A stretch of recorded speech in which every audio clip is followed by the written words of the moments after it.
Do you find yourself confused on why the rate you're being offered is so much different than you see online? Or a loan officer quoted a rate over email, but once they got all your information, the rate and fee structure totally changed? Well, in this video, I'm going to explain exactly how mortgage rates are determined and give you a few tricks to make sure that you're getting the best possible rate that you deserve. But first, let me explain how we got here in the first place. You know, when I first got in this business over 25 years ago, loans were much easier.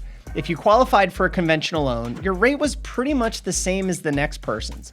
Having perfect credit didn't really give you a special deal, but that era certainly changed. And in April of 2008, the market woke up to the fact that risk wasn't really being priced into mortgages. And that's when the Federal Housing Agency introduced loan level pricing adjustments, or LLPAs.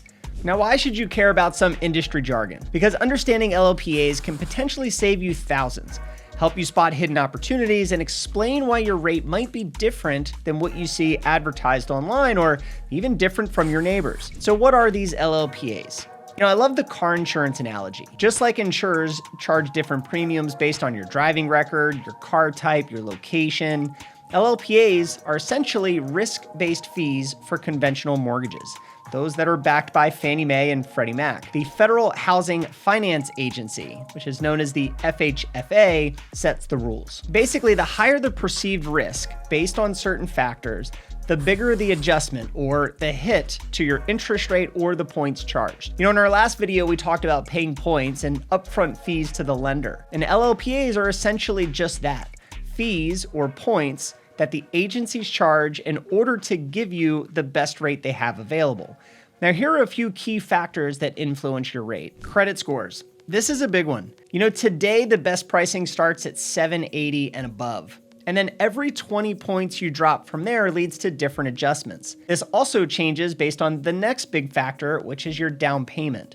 The larger your down payment, or the more equity you have in the property, generally speaking, means less risk to the lender. Less risk means smaller pricing adjustments, but the scale isn't linear. For instance, with a top-tier credit score, the adjustment for a 3% down loan can be the same as a loan with 25% down. The adjustment actually increases, getting more expensive. As you put more money down, say from 5% to 15%, the rate actually gets worse before dropping back down again. You know, it's a quirky system, and the rationale behind that has confused most everyone in the industry. Some point to the fact that the lender has more protection in private mortgage insurance on those lower down payment loans, so technically it's less risky, so they give you a little bit of a better rate. Then you have property type. A condo, for example, carries a 3/4 point or 0.75% of your loan amount charge if you're putting less than 25% down. Then you have the newly added refinance transaction fees.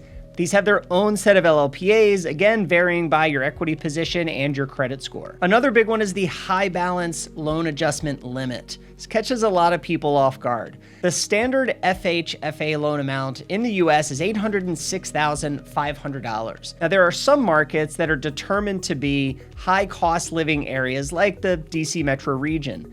And in these areas, there's a second tier called high balance, which increases the loan limit all the way up to $1,209,750. It's kind of insane. It used to be about $625,000 15 years ago. It's about double. For these high balance loans, there's a 1-point charge if you have less than 25% down. Now, this fee does get reduced with a larger down payment. Now, how do these LLPAs connect to paying points? You know, it's directly linked. To get the best Fannie Mae or Freddie Mac rate, you'll need 40% down.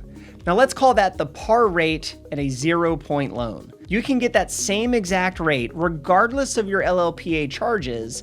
It just means that you need to pay those fees at closing, essentially paying points. So here's an example. Let's say you're putting 10% down on a condo and you have a 719 credit score. You can still get that 40% down rate, but the LLPA pricing adjustment is 2 points.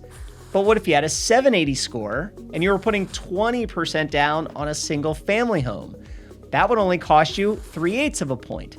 You know, that's a big difference between the two. Assuming a loan, let's say $500,000, that's $8,000 charged due to your credit score and the property type and your down payment. It's just wild differences between two people. And here's another important factor, specifically in today's market. The premium, or the profit we can say that lenders make when they sell loans, it's much lower than it used to be. This means it's harder for them to simply absorb these LLPA costs into a slightly higher interest rate without charging points up front. This leads to a big decision. Do you take that higher rate with 0 or fewer points, or do you pay more points to buy down your interest rate? This is why looking at an advertised rate online can be so misleading. That amazing rate you see, it might just assume a perfect credit score, a huge down payment, a single family home, and no other LLPA factors. Your personal scenario, thanks to these LLPAs, could look very different. So why is knowing this so important for you? First, your credit score impact is huge. We're not talking small change. The difference in pricing adjustments between a 680 credit score and a 780 can translate to significant higher monthly payments or thousands more in upfront fees. And knowing this can give you a powerful incentive to manage your credit. And if you're looking for ways to improve your score, I actually have another video with some tips up here that I'll link above. Now, you'll also need to know that rates aren't uniform anymore. Understanding LLPAs explains why rates are generally higher these days compared to the past, and why there's such a spread in what people are being offered.